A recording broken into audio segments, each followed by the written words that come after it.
Shalom, shalom, peuple de Dieu, et bienvenue à la Rhapsodie du mardi 1er novembre 2022. Rhapsodie écrite par le pasteur Chris Oyaki Lomé, et la lecture vous est offerte par les vérités de l'Évangile. Le thème d'aujourd'hui est une connexion divine.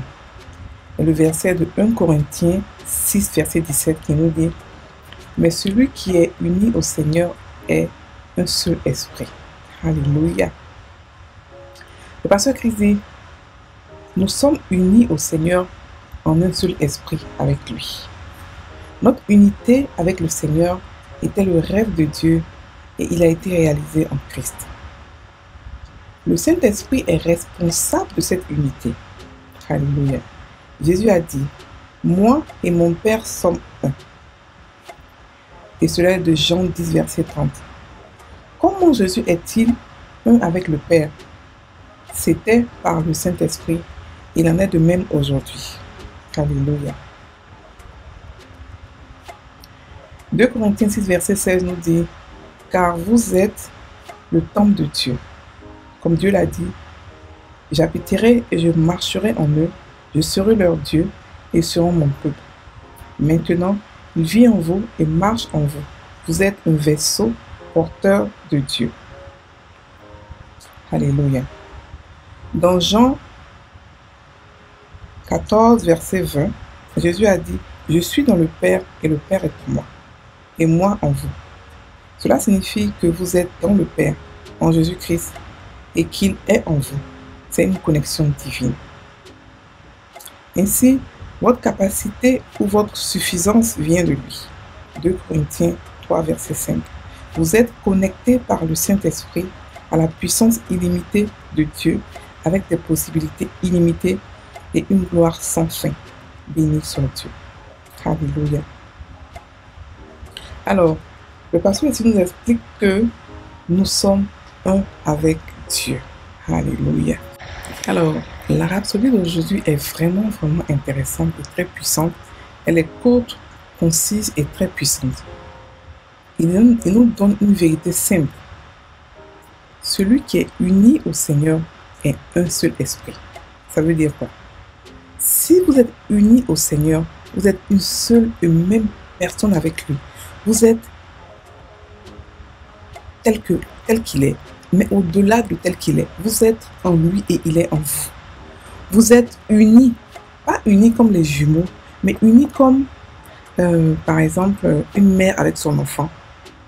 Mais c'est un peu au-delà de ça, cela, parce que c'est comme vous êtes en lui et il est en vous. Vous êtes une seule personne. La même manière qu'on ne peut séparer les os, par exemple, comme ça, une idée comme ça bizarre, mais les os du sang, c'est comme ça que, la chair du sang, c'est comme ça que l'union est unique, est unie avec Dieu. Nous sommes une seule personne avec lui. Et cela se voit de plusieurs manières. Et il explique ici que le rêve de Dieu était de créer une famille. Alléluia. Dieu voulait avoir une unicité, une union parfaite avec sa création, la plus chère, qui est l'homme. Il a voulu le faire avec Adam, mais ça n'a pas marché parce que Adam avait des failles et il a écouté Satan. Donc il a créé une création qui ne peut être soumise à Satan pour ne pas que cette création s'éloigne de lui. Est-ce que vous comprenez l'amour de Dieu ici? Est-ce que vous saisissez à quel point Dieu nous a aimés, à tel point de nous rendre pareils que lui? Avant nous, il a créé des êtres qui étaient plus ou moins, qui avaient de pouvoir, Satan. Et Satan a voulu faire un coup d'état qui n'a pas marché. Donc c'était plus ou moins risqué pour lui de créer encore d'autres êtres qui allaient vouloir être au-dessus de lui. Mais il n'a pas regardé à cela. Il a regardé à l'amour qu'il avait pour sa création.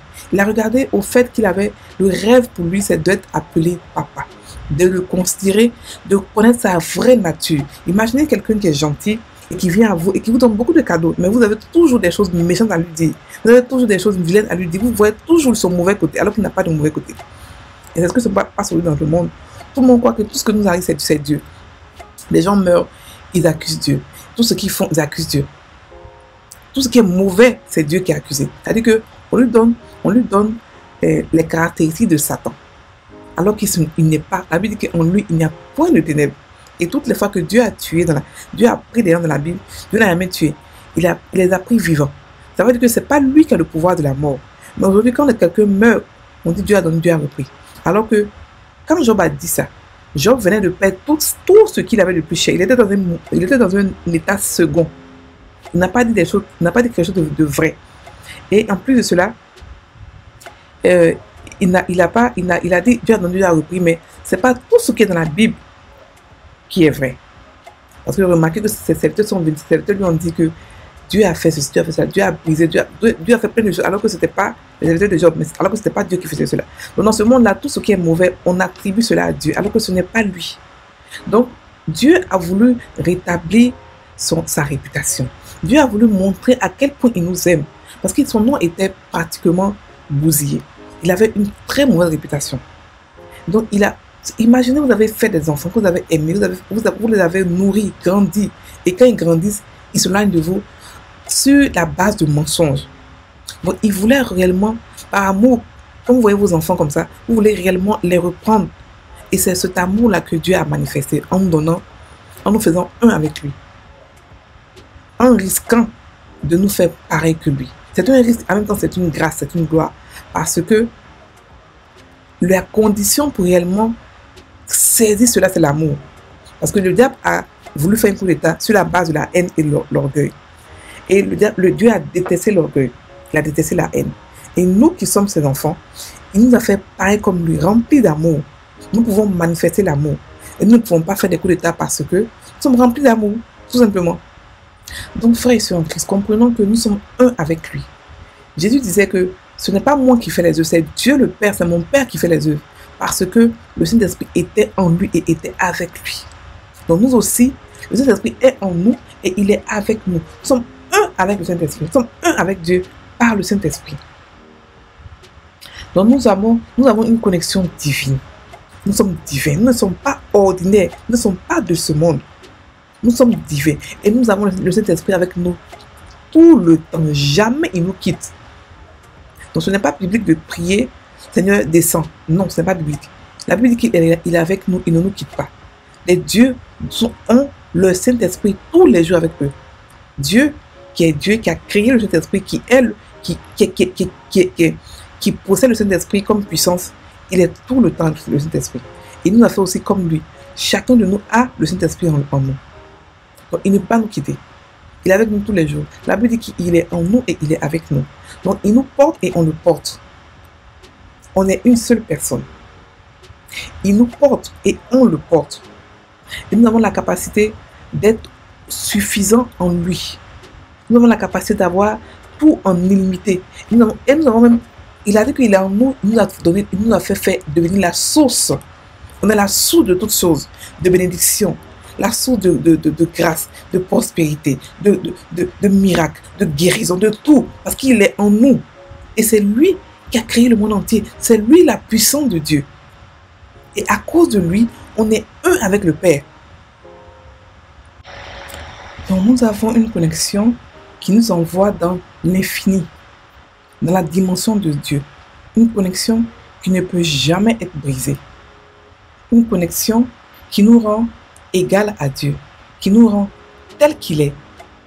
Une connexion qui nous expose aux possibilités illimitées, infinies et une gloire sans fin de Dieu.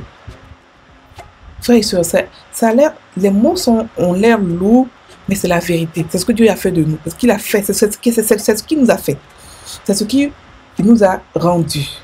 Il nous a rendu illimités. Il nous a rendu infinis. Il nous a rassasiés. Il nous a tout donné, tout ce qu'il a. Il n'a rien laissé pour lui, pour dire non, ça c'est pour moi, ça c'est pour eux. Il n'a rien laissé, il nous a tout donné. Il a donné tout en Christ et Christ nous a tout donné. Ça c'est l'amour. C'est l'amour qui n'a pas de fin. C'est l'amour qui n'est pas conditionné. Et l'amour qui ne regarde pas les défauts. Mais l'amour qui n'attend rien en retour. Il n'a pas fait ça pour qu'on puisse l'aimer. Il a fait ça par accord de son amour. Donc il nous a beaucoup aimé. De la même manière que nos enfants peuvent nous blesser, mais on continue de les aimer. C'est de la même manière que Dieu nous a aimés, malgré que le monde là blasphémé, l'a insulté, lui a donné toutes sortes de noms et de réputations. Il nous a aimés et il voulait avoir avec nous une intimité. C'est pour cela qu'il a donné son esprit afin d'avoir avec nous une intimité. Dieu aime être intime avec nous. Dieu aime être notre meilleur ami. Dieu aime avoir une communion avec nous. Il aime entendre notre voix. Il aime causer avec nous. Il aime rire avec nous. Il aime parler avec nous. Parce que le Saint-Esprit est une personne. C'est un Dieu qui est humble. C'est-à-dire qu'il est grand, il est puissant, mais en même temps aussi, il est humble et il sait se rabaisser. Il se rabaisse pour ce qu'il aime. Il n'a pas de problème pour se rabaisser parce qu'il est rempli d'humilité. Donc nous avons une connexion divine. Nous sommes unis au Père en un seul esprit. Nous sommes un avec lui. Frères et sœurs, si vous n'avez jamais médité la parole de Dieu, aujourd'hui, méditez sur ce verset d'ouverture. Mais celui qui est uni au Seigneur est un seul esprit. C'est un verset puissant qui va vous emmener dans une relation puissante et unique avec le Saint-Esprit. Alléluia. On va maintenant prendre la confession. Je suis relié à Dieu, car le Saint-Esprit vit en moi. Il est en moi pour m'aider à vivre une vie chrétienne triomphante et à réussir dans tout ce que je fais à la gloire du Père. Par le Saint-Esprit, je vis chaque jour une vie de bénédiction.